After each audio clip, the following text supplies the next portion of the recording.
Hello guys, কেমন আছো? আশা করি সবাই ভালো আছো, আমিও ভালো আছি। তো আজকে আমি স্কুল গিয়েছিলাম, তো মা ফার্স্ট থেকে ব্লগটা স্টার্ট করে দিয়েছে।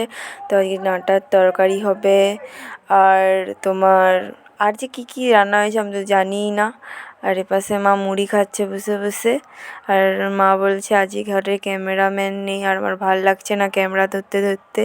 তো মার সবজি কাটা হয়েছে, মা ডাঁটা আলু বেগুন দিয়ে একটা তরকারি করবে, আর চাটনি করবে, আর বেগুন ভাজা করবে।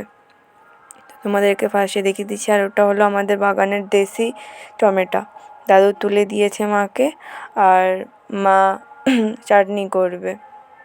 A few moments later.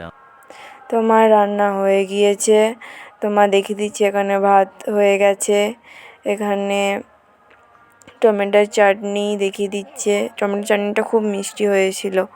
আর এপাশে বেগুন ভাজা করেছে, মা দেখিয়ে দিচ্ছে। এখানে বেগুন দুটো ভাজা করেছিল, বেশি ছিল না, আর আমি ঘরে এসে খাইনি। আর এপাশে ডাঁটার তরকারিটা খুব সুন্দর হয়েছে, খেতেও খুব ভালো লেগেছে।